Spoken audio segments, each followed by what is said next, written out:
Something that I've been wanting to do with this channel for a while now is actually take you guys out of Photoshop a little bit more often and take you out on the road, learn how to actually shoot photos. So today we're gonna step out of Photoshop and we're gonna learn how to shoot long exposures.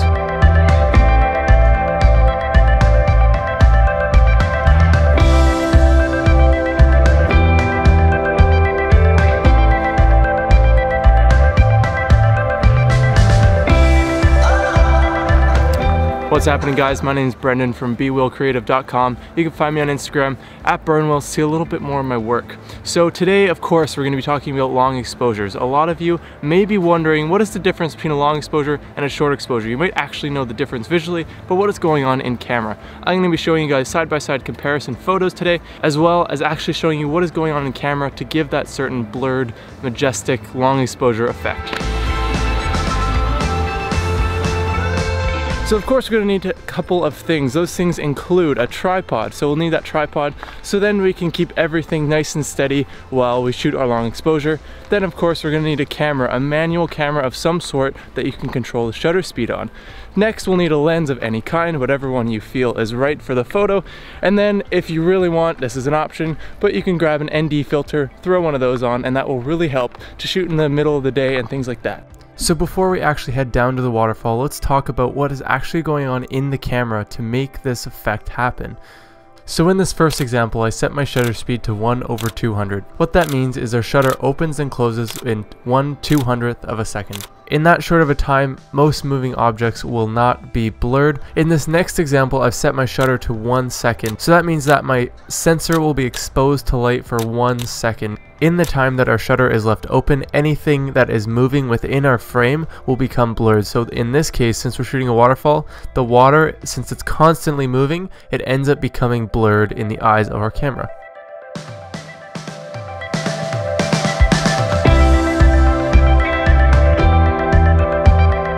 So the first thing that you'll want to do when setting up for a long exposure is, of course, set up your tripod wherever you're going to want the photo to take place. Then from there, reposition your camera and adjust your focal length to better suit the composition of your photo. So in this first example, I'm not wanting to have any motion blur, but since it's a little bit dark in the forest, I had to bring up my ISO and open up the iris of my lens so that I could have a faster shutter speed and take away any of the motion blur that might have been in the waterfall if I had a slower shutter.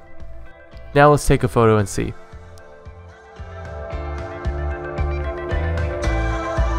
So as I mentioned before, with a faster shutter speed, you notice that we don't have any motion blur in our water, and the long exposure effect is nowhere to be found. So now let's change our settings so we have the long exposure effect taking place in the camera. So what I'm going to do is I'm going to bring down my ISO to 100, which is going to reduce the sensor's sensitivity to light, as well as reduce a little bit of noise in our image. I'm also going to stop down my lens to f22, which means the blades of our aperture are restricting the amount of light that is coming into our sensor. Now that our image is nice and dark, I can crank my shutter speed down to about 1 second, which is more than an adequate amount of time to blur the water in this waterfall.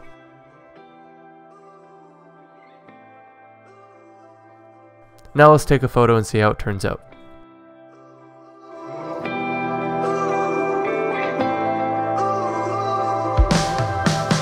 So now that you can see that all of the water is now blurred in our image, but everything else remains still and sharp because we are using a tripod. So the tripod ensures that the camera does not move for that 1 second while the light is entering the sensor.